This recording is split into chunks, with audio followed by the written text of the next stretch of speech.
så ikke længere KR sammen, altså nede i med de der små brugte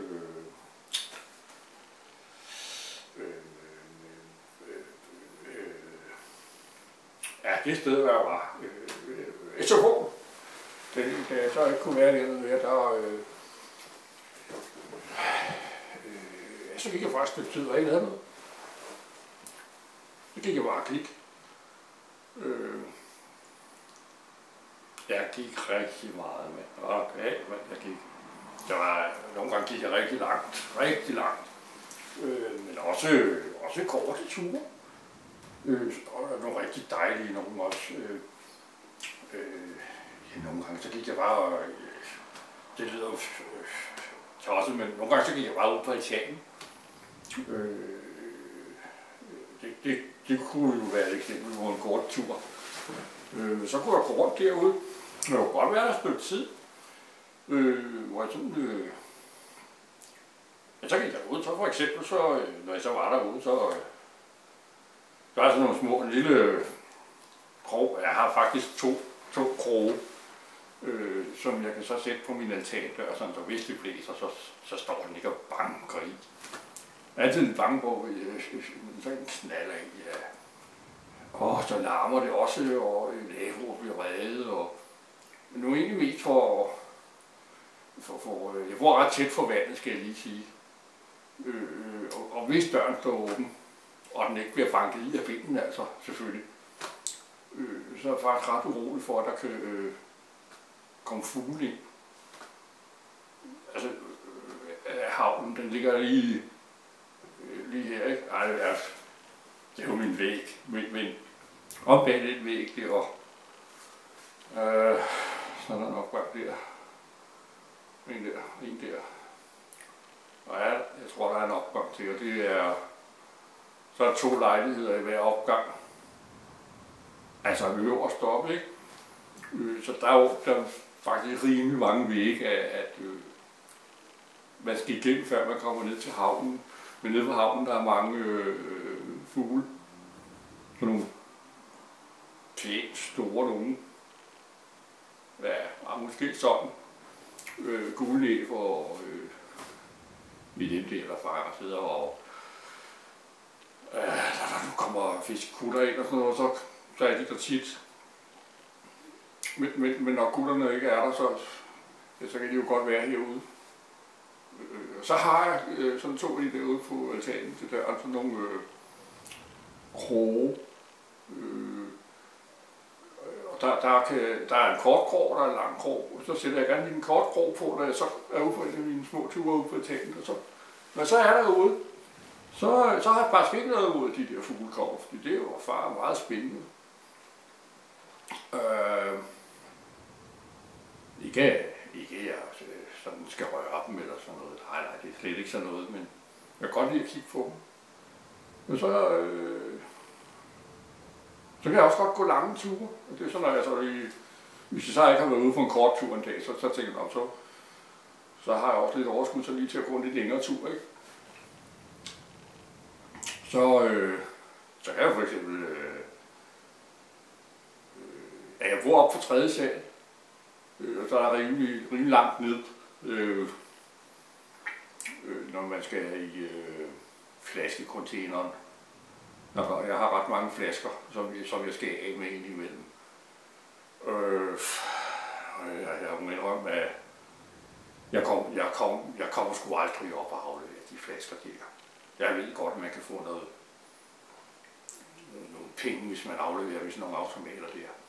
Og jeg har da også siddet og lavet nogle mærker til at sætte på dem på et tidspunkt, sådan så de der automater, de kan lige sådan se, nå, det er sådan en, vi skal have penge på den her. Men jeg magter det ikke. Jeg magter simpelthen ikke at skulle gå op til forretningen med dem. Det er oppe i forretningen, de der automater står. Og så går jeg bare altså ned ad trappen og hen i vores gårdcontainer. Og så ligger jeg bare lige så stille dernede i.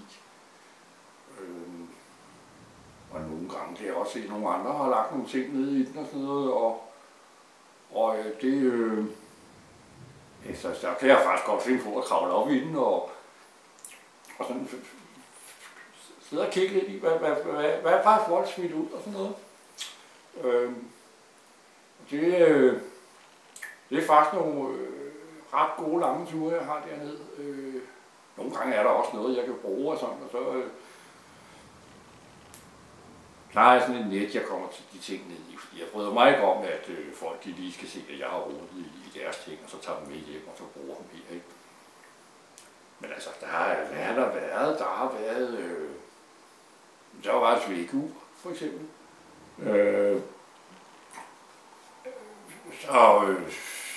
Så opdagede jeg selvfølgelig, at det ikke virker, men det gør faktisk ikke noget, for jeg bruger ikke vækkeur. Det er bare ret flot at bare have stående inde på mit natbord. Nej, jeg er helt holdt op med at bruge vækkeur. Ja, hvordan skulle jeg gøre det for? Jeg har jo ikke noget, jeg skal op til. Jo, jeg skal jo op og gå min små ture der og sådan det. Det laver jeg mere altså nu. Jeg er jo for penge for det her, sådan jeg laver. Altså de fandt jo ud af det derude, ikke det sådan med prøvearbejde og sådan noget, og så begyndte de at give mig noget løn for, at jeg kunne gå og lave det, jeg laver nu. Altså, nogle gange, så bliver det også lidt mere end de der sådan korte ture og lange ture. Så går jeg ned på havnen og har nogle venner nede. Nede i Kællinghaven, mand. Jeg kender Kællinghaven, det er fedt sted. Det undrer mig egentlig, den hedder Kællinghaven, for der er kraftigt ikke ret mange kællinger dernede. Men der er nogle seje gutter, mand, og gale, mand. Så er der Grimfideren. Han har en båd, den hedder 12 øl. Så spurgte jeg ham en gang, hvorfor hedder den 12 øl? Hvad var det, fordi de tager 12 øl og sejler herfra og så dertil? Nå, sagde jeg så. Hvad så, når du skal hjem? Og så skulle den måske hedde gang 2, sagde han så. Det synes jeg faktisk var... Det var godt, jeg fik sagt det til ham, eller vi fik snakket med ham også, fordi det ser faktisk rigtig flot ud med det der. Han har lige fået lavet sådan et kryds, og så har han lige skrevet total bagved. Så nu hedder den 12 gange 2 øl. Fed båd, det må jeg sige. Jeg tror også, det er nogle rigtig gode ture, han tager. Så tager han lige ud, jeg tager han lige væk en time. Og så kommer han tilbage igen, ikke? Og så henter vi ham ude på båden, ikke? Fordi, altså, 12 øl ud og 12 øl hjem, så er det sgu lidt svært at gå.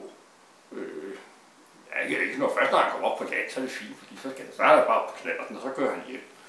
Men vi hjælper ham lige op fra båden, broen og så ind til hans scooter der, ikke? Og hvad er der mere dernede, men altså, ja, der er mange. Men rigtig dejlige drenge, ikke? Ja. Og det får jeg jo også penge for, at gå ned og være sammen med dem. Jeg kan også godt sige, det er jo i virkeligheden også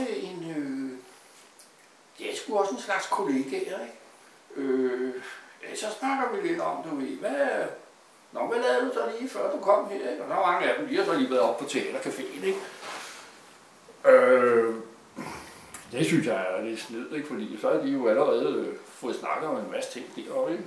Når vi lige så godt kunne snakke om det nede på arbejdspladsen. Ja, Men nu sidder jeg og bliver helt lyst til at skulle socialisere mig. Så nu, jeg tror faktisk lige, at vi må stoppe det her sådan interview, og så må vi jo fortsætte en anden dag, hvis I er interesseret i at høre lidt mere om mit liv. Altså, for der er jo rigtig meget i det. Altså, gode historier. Jeg kunne godt tænke mig at fortælle lidt mere om, hvad der egentlig foregår, når jeg er ude på de korte ture, for eksempel. Jeg har lige nævnt mågen der, ikke? Men der sker altså også meget mere derude. Så ja, vi snakkes nu tuller jeg lige en tur i Kællinghaven.